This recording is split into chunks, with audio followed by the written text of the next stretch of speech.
Bonjour à tous et bienvenue sur le podcast numéro 3 de RG Design, l'émission officielle de l'agence web marketing rgdesign.fr. Aujourd'hui, nous accueillons Nicolas Mercatilli, expert en stratégie netlinking et fondateur de la plateforme de netlinking SEMJuice. Nicolas est passionné par le web, le marketing en ligne et propose très régulièrement des contenus et tutoriels riches d'enseignements pour développer des stratégies netlinking et améliorer les positions d'un site sur Google. Je vous propose maintenant d'écouter ma conversation avec lui.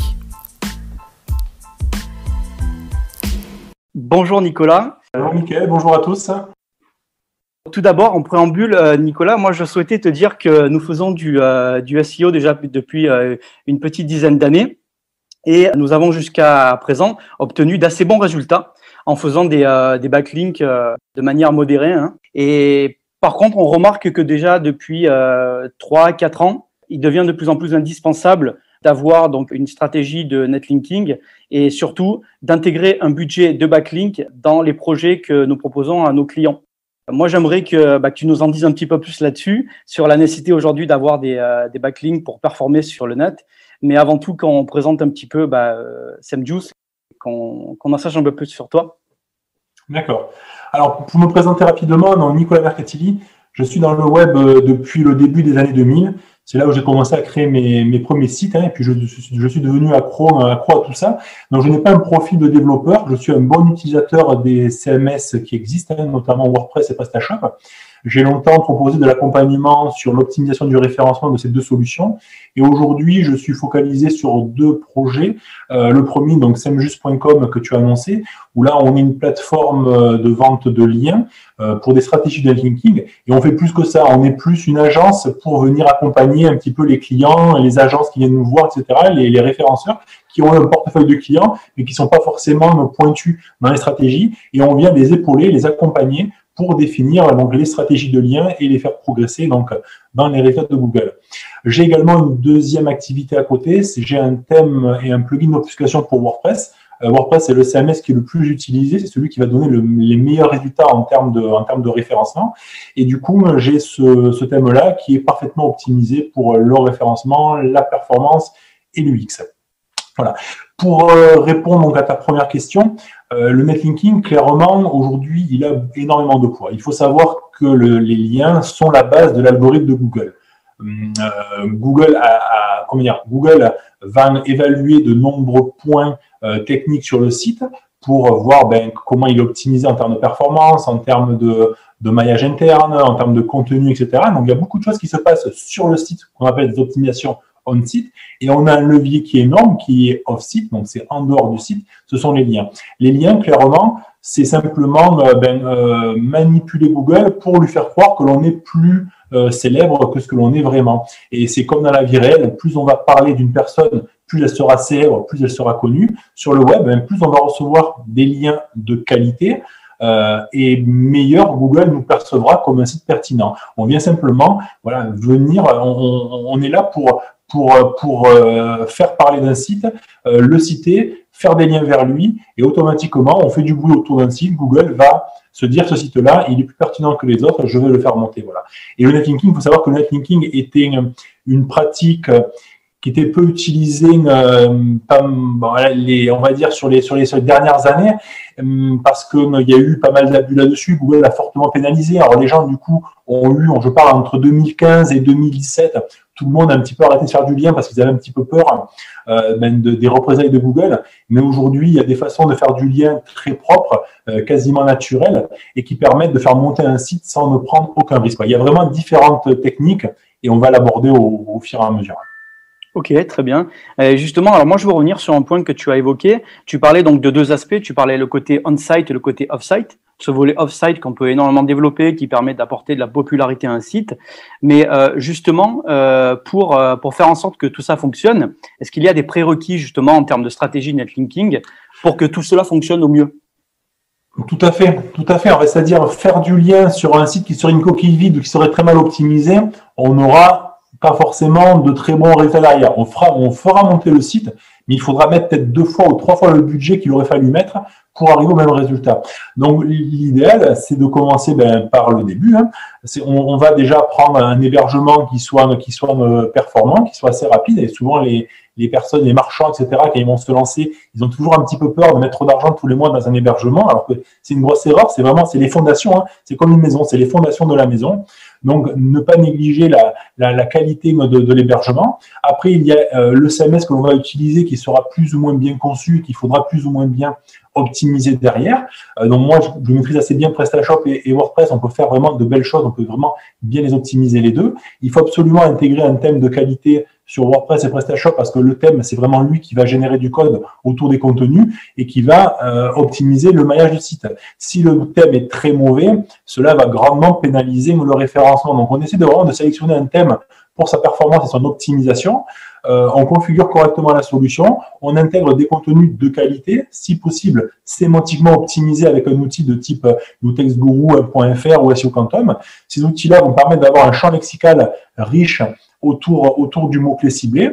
Et une fois que tout ça est en place, qu'on a un site performant, que l'on a une page assez bien optimisée, on arrive derrière avec le lien et le lien va complètement démultiplier tout ça et faire monter la page avec la requête que l'on a ciblée. Pour le lien, le netlinking, on va toujours cibler, regarder quel mot-clé est associé à quelle page et on va travailler le mot-clé sur la page qui est ciblée. D'accord. Donc, moi, pour résumer un peu tout ce que tu as dit, si je comprends bien, en fait, vraiment, il y a une nécessité en amont de bien travailler toutes les fondations de son site, à savoir la partie technique comme la partie un peu plus créative, pour faire en sorte que tout ce système-là, hein, qui est un ensemble de briques, au final, permette d'avoir les résultats escomptés, à savoir la popularité et la visibilité d'un site Internet. Ok. Et moi, en termes justement techniques, je pense qu'on connaît un peu tous les annuaires gratuits. C'est un peu la première technique de base que toute personne qui connaît pas forcément netlinking peut faire aujourd'hui. Qu'est-ce que tu penses de cette technique? Et surtout, quelles sont les meilleures techniques aujourd'hui qui permettent de faire du bon netlinking? Alors, les annuaires gratuits, on a tous commencé par ça, effectivement, mais maintenant, le souci des annuaires, c'est que quand ils sont gratuits, c'est que tout le monde met son lien dessus. Il y a tellement de liens que le lien a très peu de poids, en fait. Plus un site va générer de liens vers d'autres sites, moins les liens qui sont générés auront de poids. Et ce qui est gratuit, est complètement spammé, tout le monde se met dessus. Donc, effectivement, on récupère un backlink, mais le backlink a vraiment peu de pertinence. Puis ce qu'il faut faire attention, c'est faire attention aussi entre les différentes empreintes entre les sites. Avoir un profil de lien basé que sur des annuaires n'est pas forcément très très naturel. Voilà. Il faut essayer d'avoir une mixité de liens. Voilà. Donc les annuaires, ça se faisait beaucoup auparavant. Maintenant, on peut en avoir quelques-uns pour diversifier un petit peu son profil de lien, mais on va chercher des annuaires qui soient pertinents, qui soient positionnés, qui soient payants pour limiter le nombre de liens dessus, et le signal sera vraiment meilleur. Après, pour les différentes techniques de netlinking, il y en a principalement 2. Il y a le link betting, qui est une technique passive. On va appâter les liens. Et il y a le link building, qui est une technique active. En gros, la première, on met en place des moyens pour essayer de récupérer des liens. Donc, ça peut être des articles très complets qui sur un domaine bien précis, des contenus polémiques qui vont faire un petit peu le buzz et générer du lien, présenter des services, des produits sous forme de tests et de démos, mais très très complets, très poussés, des retours d'expérience sur des présentations de chantiers réalisés pour des clients, etc. Publier des listes de type top, pire, les flops, les immanquables, les bons plans, pour générer un petit peu de partage derrière. On peut aussi offrir un livre blanc, si on a un livre blanc de qualité ou offrir un outil, hein, on peut également offrir un outil, ça va générer aussi du lien automatiquement. On peut faire intervenir des personnalités aussi importantes qui vont participer à un podcast, par exemple, comme moi, je participe aujourd'hui à ton podcast, il y a des chances que j'en parle et que je fasse des liens vers la page de votre site qui mentionne le podcast aussi, ça va générer des liens aussi. On peut faire des infographies aussi qui seront partagées. Dans le link betting, voilà, je mets en place énormément de choses et puis j'attends que ça morde et puis peut-être que j'aurai un lien qui tombera. Alors, c'est de plus en plus dur, hein, parce qu'il y a tellement de contenus qui sont produits tous les jours sur Internet que c'est de plus en plus dur. Mais voilà, cela peut marcher, mais il faut être patient et ça demande beaucoup de moyens. De moyens, je veux dire, humains. Le link building, ben là, on vient manipuler tout ça, en fait. Hein. Là, on va déjà démarcher des personnes qu'on peut avoir autour de soi. Ça peut déjà simplement, dans son carnet de contact, on regarde sur son téléphone. Sur son téléphone, ben, on peut avoir un fournisseur, un partenaire, etc., qui peut être dans la même thématique que nous et chez qui on pourrait demander un lien. On va voir sur des blogs ou des sites thématisés si on ne veut pas rédiger un article pour eux et mettre un lien. On peut essayer de voir pour faire des communiqués de presse, de la relation presse. On peut voir sur des plateformes aussi de réseaux d'entreprises. Moi, par exemple, sur Montpellier, il y a plusieurs réseaux d'entreprises. Je suis référencé sur la CCI, sur d'autres sites. Donc, je reçois aussi des liens. On peut échanger des liens avec d'autres personnes, surveiller les citations. Avec Google Alert, on peut avoir une notification quand une personne parle de nous sur un site. Mais quand elle parle de nous, on va lui demander si elle peut pas mettre un lien vers notre site. On peut racheter des sites aussi existants, des sites dans notre thématique. On va racheter le site et puis mettre notre lien dessus, si possible, depuis la page d'accueil pour qu'il y ait le meilleur signal possible. On peut acheter des domaines expirés. On peut aussi examiner les liens de ses concurrents. Hein. Mon concurrent, quel lien il possède et sur quel site je peux aller me positionner. Donc, je vais aller sur ces sites-là également. Et s'il y a un super lien que le concurrent a et que je peux pas avoir, ben, je démarche le blogueur. Et le blogueur, parfois, pour 50 €, on lui file 50 €. Pour 50 €, il va échanger le lien entre le lien du concurrent et le nôtre. Donc, il le fera. Il y a les réseaux de sites aussi. Il y a les stratégies de liens. Voilà. Il y a vraiment beaucoup de possibilités pour manipuler les liens et espérer avoir des liens. Au final, voilà. Alors, moi, je trouve ça vraiment très intéressant ce que tu viens de nous donner comme élément, et je comprends que faire uniquement de l'annuaire, c'est plus pertinent aujourd'hui. Aujourd'hui, vraiment, on est vraiment dans une construction bien définie, stratégique, et surtout une diversification qui, j'imagine aussi, tu l'as pas forcément évoqué là-dedans, mais l'ancrage aussi qu'on fait sur les liens est important aussi en termes de diversification. Exactement, tout à fait, tout à fait. En fait, déjà, il faut savoir que un bon lien, il est sur un site thématisé. Donc déjà, quand on est sur un annuaire, on n'est pas sur un site thématisé parce qu'un annuaire est vraiment tout thématisé. Il y a quelques annuaires. Justement, est-ce que tu peux nous dire, Nicolas, ce que c'est qu'un site thématisé?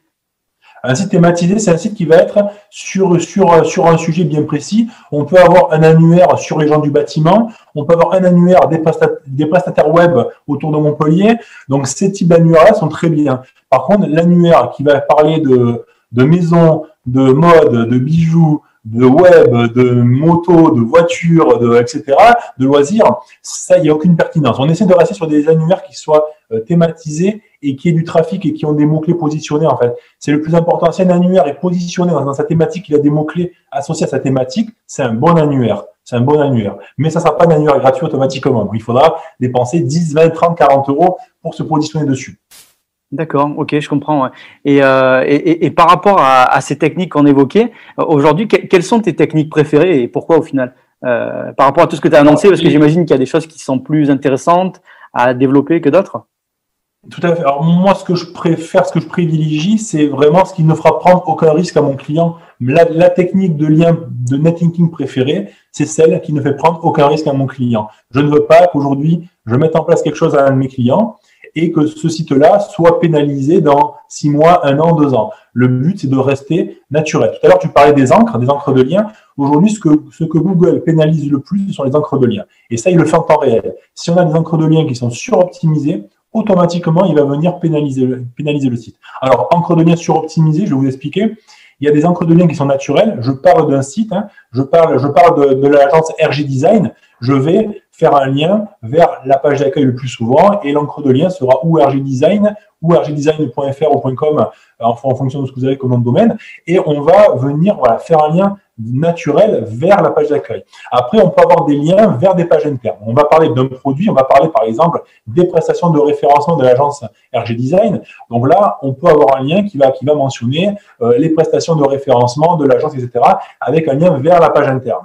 Donc là, on a un lien qui sera, entre guillemets, large, une encre de lien large, où il y aura plusieurs mots-clés, mais voilà, c'est une encre de lien qui ne va pas forcément se répéter. Ce qu'il faut faire attention, c'est par exemple agence référencement et le lien vers la page d'accueil ou vers la page interne de RG Design. Non, agence référencement, si je l'ai une fois, ok, ça peut passer, mais si je l'ai 2 fois, 3 fois, 4 fois, et que le pourcentage de cette encre est trop important par rapport au reste du site, automatiquement, ça va être alertant et Google peut venir le pénaliser derrière. Tant que l'on reste dans une concurrence qui n'est pas trop importante, Google ferme un petit peu les yeux. Mais dès qu'on arrive sur des mots-clés importants, très demandés, très concurrentiels, on rentre dans le collimateur, on monte très vite et rapidement, on se fait pénaliser, on redescend.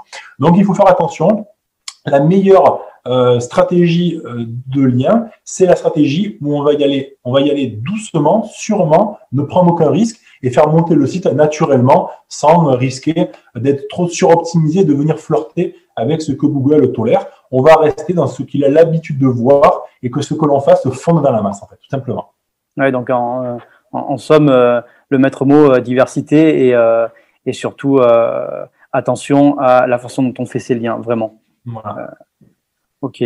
Par rapport parce que nous, en fait, parmi notre audience et parmi nos clients, on a des gens qui font du e-commerce. Est-ce que tu as des conseils ou des techniques spécifiques adaptées au e-commerce? Parce que c'est souvent compliqué, en fait, en e-commerce, parce que dans la mesure où, je reprends un peu tes propos, on parlait de nécessité dans les prérequis d'avoir du contenu. Quand on est sur un e-commerce, alors il y a la partie blog, mais globalement, dans les pages de contenu, c'est assez maigre par rapport à ce qu'on peut avoir sur un site vitrine, où on a pas mal de choses à dire. Sur une fiche produit, bon, on va pas détailler énormément sur le produit au final. Donc, comment justement on dépend ce que l'on vend aussi. Tout dépend ce que l'on vend. Tout à fait. On a beaucoup de choses à dire. Et la petite vis en laiton de 2 cm, on n'a pas grand-chose à dire. Tout à fait. Alors du coup, qu'est-ce que tu préconises toi pour des sites e-commerce en termes de networking? Alors la première chose, donc voilà, suivant la typologie de site que l'on a et la taille de site que l'on a, on va axer la stratégie un petit peu différemment. Déjà, la première chose, c'est la page d'accueil. La page d'accueil, c'est le problème.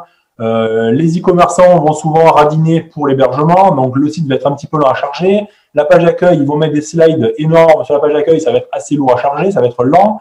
Il n'y a pas de contenu sur la page d'accueil, ça pose problème. Donc déjà, on a un hébergement qui est rapide, on a du coup une page d'accueil avec des éléments qui ont été optimisés et allégés pour pas qu'ils soient trop lourds. Hein. Une page d'accueil doit faire moins de 2 mégas. Si elle est au-delà de 2 mégas, cela pose problème et elle doit se charger en moins de 2 secondes. Donc, on a déjà une page qui doit être rapide à charger.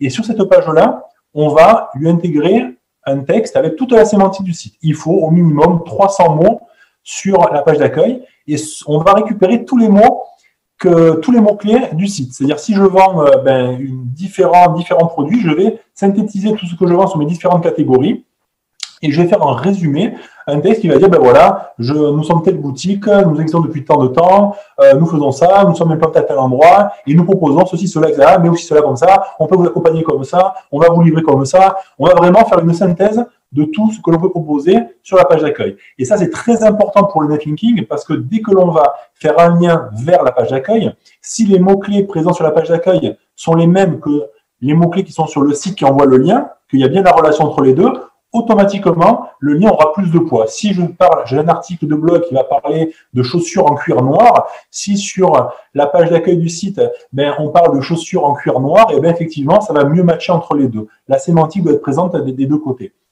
Dans la page d'accueil, on l'optimise et on lui met du contenu dessus avec une belle balise H1 qui va reprendre les principaux mots-clés du site. Après, on a les pages d'accueil, les pages catégories. Les pages catégories, ce sont de super pages d'atterrissage. On va intégrer du contenu suffisamment sur ces pages-là. Vous en mettez dans le résumé.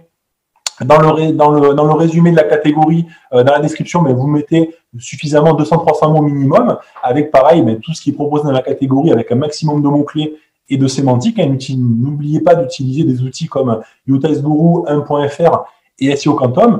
Et si possible, vous rajoutez un texte également sous les produits. C'est-à-dire, si j'ai une catégorie où j'ai seulement 3 produits, ça serait une catégorie qui serait pauvre en contenu normalement. Maintenant, j'ai 200-300 mots donc de description qui sont en haut.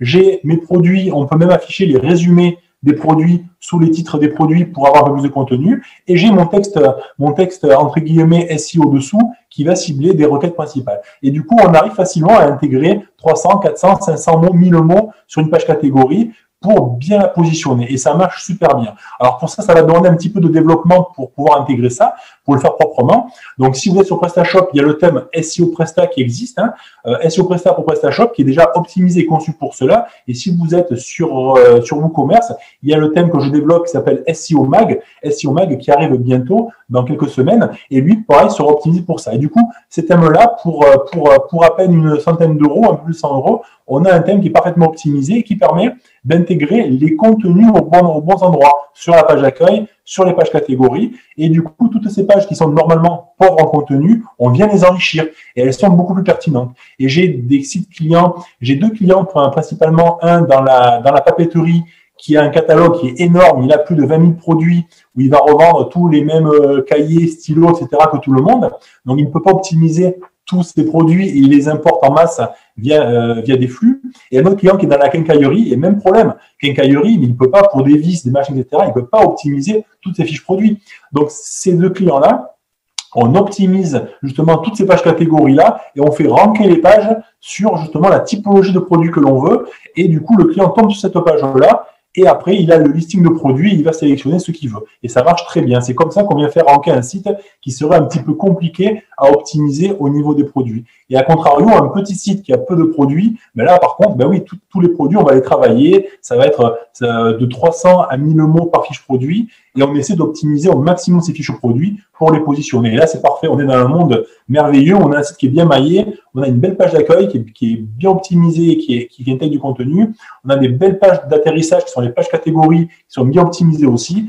Et on travaille également les pages produits. Et là, tout est optimisé. Un petit peu de lien sur ça. Et là, tout décolle. C'est formidable. Donc, tout dépend vraiment au final de la typologie de site. Hein. Plus on a un site important, plus on va essayer donc de faire du lien sur des pages catégories. Plus on a un petit site et plus on va aller essayer de développer donc les pages en elles-mêmes sur lesquelles on va inscrire du contenu sur la fiche produit en elle-même. D'accord, très bien. Alors moi je pense qu'on a parlé de pas mal de netlinking, mais ce qui est important de mentionner le backlink au final. Qu'est-ce que c'est qu'un backlink? Un bon backlink, un mauvais backlink, et puis aussi reparler un petit peu de budget. On évoquait tout à l'heure le budget, c'est important d'avoir un budget backlink. Okay. Voilà, donc est-ce que tu peux nous en dire un petit peu plus sur ces éléments-là? Alors le backlink, le backlink c'est le terme anglais, c'est le lien retour, c'est le lien que vous avez sur un site distant. Donc déjà, comme on l'a dit, on est sur un site qui est thématisé, donc ou dans la même thématique ou qui est proche. Si j'ai un site, par exemple sur la maison, eh ben je peux mettre un lien sur un site qui va parler de piscine ou de jardin ou de rénovation, de déco, etc. On est dans un univers qui est connexe, on est proche de la maison. Donc on reste toujours dans un site qui est thématisé et proche de sa thématique. On fait attention aux encres de liens qui seraient agressives et répétées.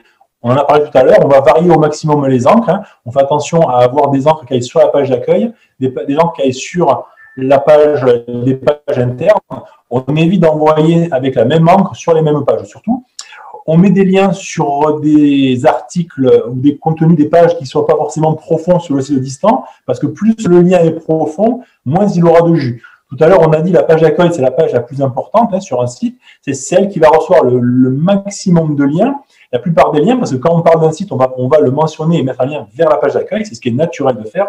Bon, c'est ce que nous, on doit faire aussi. Mais quand on fait un lien depuis un autre site, ben, on regarde que la page qui nous fait le lien, elle soit pas ou orpheline ou très profonde, parce qu'elle aura tellement très peu de jus de sa page d'accueil, que du coup, elle n'aura pas grand-chose à retransmettre. Donc, on est sur un lien qui n'est pas forcément trop profond, le plus proche possible en nombre de clics de la page d'accueil.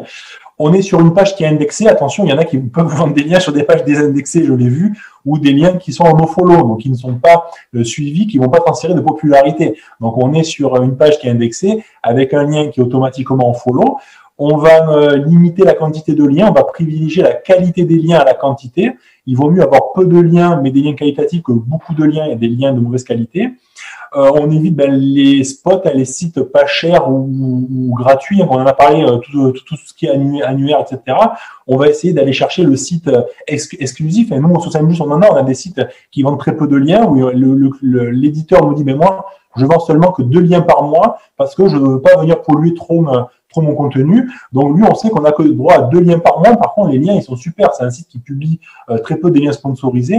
Donc, c'est très qualitatif, c'est très propre et on voit même pas que c'est un lien acheté. Donc, on essaie de privilégier des sites comme ça qui soient assez qualitatifs, mais c'est souvent les plus chers. Plus ils sont gros et qualitatifs, plus ils seront chers. Et on fait attention aussi à avoir justement que le lien soit présent dans un univers sémantiquement riche. On en a parlé tout à l'heure. La sémantique de la page doit être riche et on doit retrouver les mêmes mots-clés sur la page distante, donc il va recevoir le lien. Donc il faut qu'il y ait une sémantique qui soit assez riche des deux côtés. Et surtout, on fait attention, il y a beaucoup de personnes qui vont nous vendre un lien par rapport au TrustFlow de chez Majestic SEO. Alors, c'est un indicateur qui est assez connu dans ce milieu-là, et beaucoup de personnes vont se focaliser là-dessus. Le TrustFlow, c'est un indicateur de Majestic, ce n'est pas ce que voit Google, hein, attention. Et moi, je vais privilégier clairement la thématique du site, le trafic du site, plus il a de trafic, et surtout, est-ce qu'il a des mots-clés en rapport avec ce que je fais. Si les mots-clés sont bons, que le site a du trafic, qu'il est bien thématisé, pour moi, c'est un bon spot, qu'il ait un TrustFlow élevé ou pas. Alors moi, j'ai une question par contre, Nicolas, sur le TrustFlow. Aujourd'hui, on peut voir sur le net et sur les outils qui sont utilisés pour déterminer la qualité d'un site, qu'il y a deux indicateurs principaux. Hein, donc, il y a les TrustFlow, Citation Flow et les Page Authority, Domain Authority. Est-ce qu'il y a une différence au final entre les deux? Est-ce qu'il y en a un qui est à privilégier plutôt qu'un autre? Non, les deux sont assez proches. C'est deux outils différents. En France, donc le Domain Authority, c'est un indicateur de chez Moz. Le TrustFlow, c'est un indicateur de chez Majestic. Moz est très peu utilisé chez nous, en fait. Hein. Par exemple, dans les pays anglophones, ils regardent que le DA, Domain Authority. Ils ne regardent que ça. Nous, chez nous, sur SEMrush, on ne l'a même pas intégré parce que les gens ne le regardent pas forcément. Nous, on a préféré créer notre propre indicateur qui est le JustFlow, où on va tenir compte de l'écosystème du site et on va vraiment regarder une vingtaine de points pour voir est-ce que ce site est pertinent en termes de transmission de jus.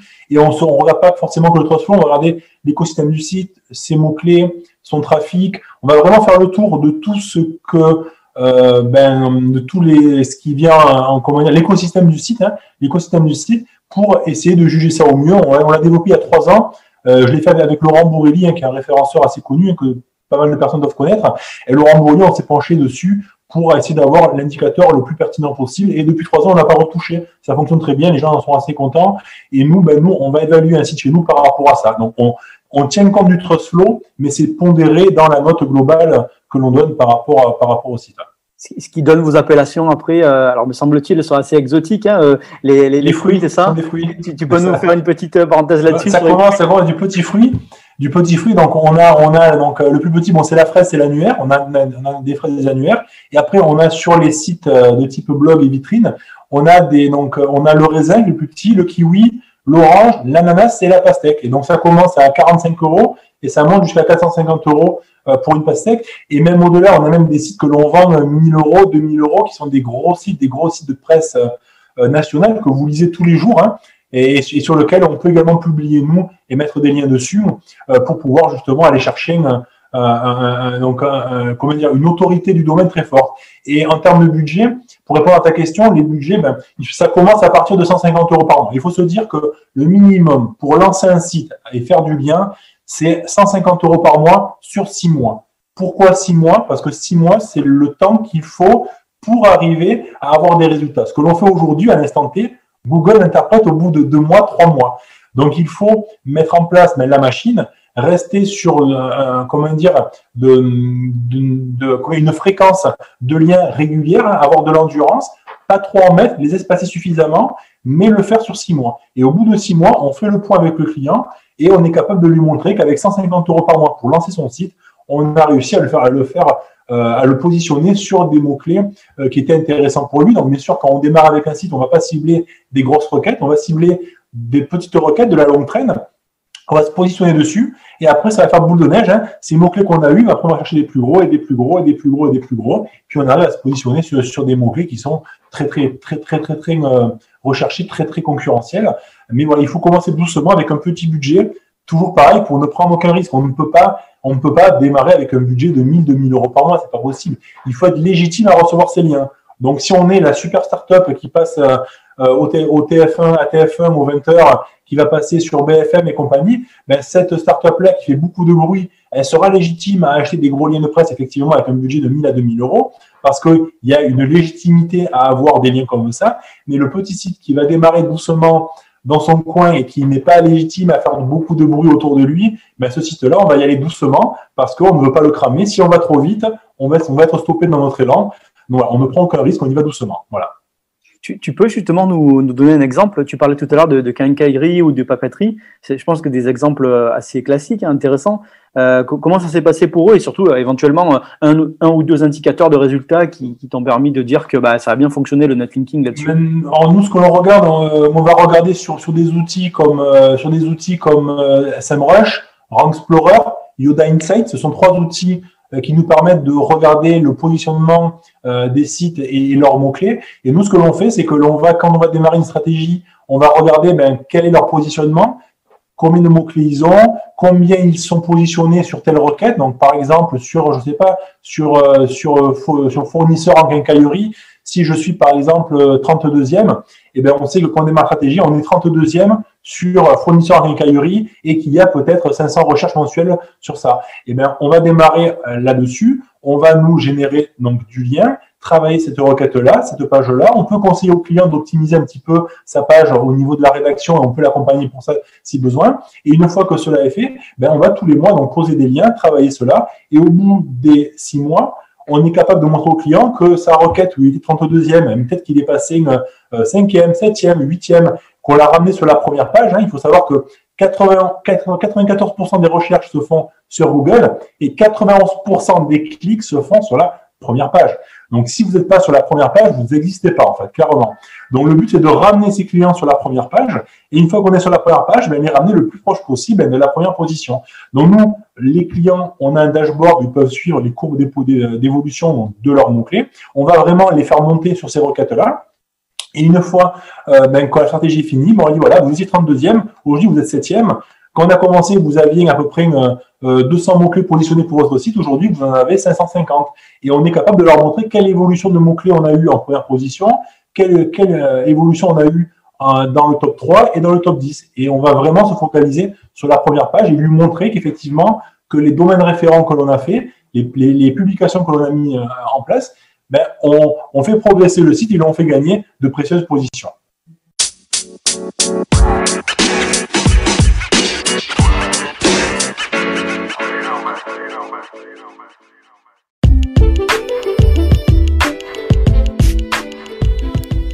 Si vous êtes intéressé par l'achat de liens, la rédaction d'articles ou l'achat d'un thème optimisé pour le SEO, retrouvez les remises de notre partenaire en description du podcast.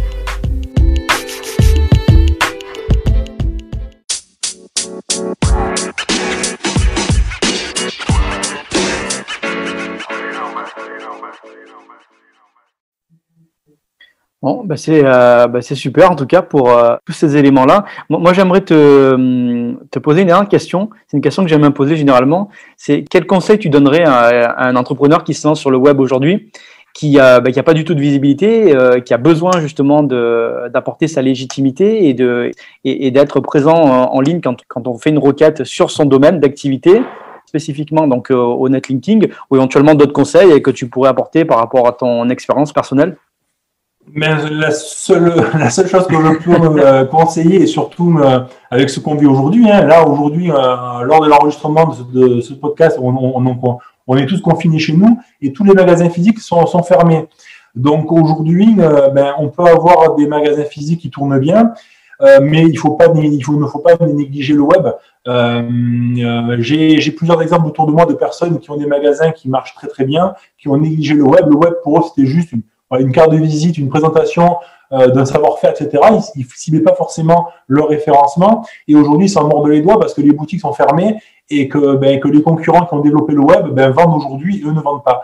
Donc aujourd'hui, il faut vraiment travailler son référencement, c'est-à-dire on ne peut pas, aujourd'hui, il est impensable de mettre en place un site sans penser référencement. On doit absolument définir la stratégie de référencement dès le départ. Et comme tu l'as dit, il faut intégrer des budgets de référencement pour de l'on-site, pour de la rédaction, pour du lien, dès le départ, pour justement se donner un maximum de chances pour être visible. Parce qu'avoir un site, ok, mais si le site n'est pas visible, c'est comme un magasin physique qui est au fin fond d'une rue, d'une impasse, qui est sombre où personne ne va. Mais non, il faut être vraiment sur le grand boulevard, là où tout le monde passe. Sur le web, c'est la même chose. Le grand boulevard, c'est la première page de Google. Si vous n'êtes pas sur la première page, vous aurez difficilement de la visite. Donc, il faut absolument mettre du budget dans le référencement, travailler tout, ne négligez pas les différents leviers. Le référencement, c'est des centaines de leviers SEO qui ont plus ou moins de poids. Donc, le backlink, on a dit, qui est très puissant. La rédaction, c'est très puissant. Le maillage interne est très puissant. Mais après, il y a plein de petites choses qui le sont moins.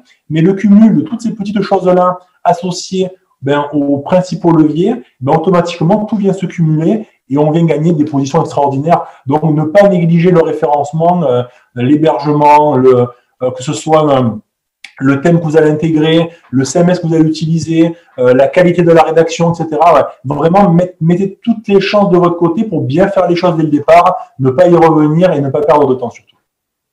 Ok, très bien. Merci beaucoup en tout cas, Nicolas, pour tous ces précieux conseils, ton expertise, ton temps. Et puis, j'espère que ça apportera beaucoup de valeur à nos auditeurs et qu'ils auront bien pris conscience de la nécessité d'être en ligne, de faire les choses correctement et surtout de mettre en place une stratégie de netlinking pour pouvoir être présent parmi les premiers résultats sur Google. Voilà. À très bientôt. Ciao. À très bientôt. Merci.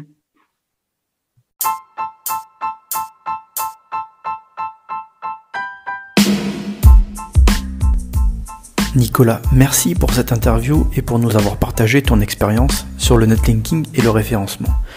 Vous pouvez retrouver Nicolas sur la plateforme semjuice.com ou sur son site internet nicolas.mercatili.fr. Merci à vous pour nous avoir suivis sur cet épisode. J'espère que ce podcast vous a plu. N'hésitez pas à vous abonner à notre chaîne de podcast pour ne pas manquer les prochains épisodes et nous mettre 5 étoiles en évaluation ainsi que votre avis. Votre avis nous aidera à nous améliorer, à faire connaître le podcast et pouvoir continuer à vous proposer des interviews avec des experts du web. Aussi, si vous avez besoin d'aide ou le conseil d'experts dans la création de votre site internet, e-commerce ou dans le référencement, je vous rappelle notre adresse rgdesign.fr. À très bientôt sur la chaîne de podcast de RG Design.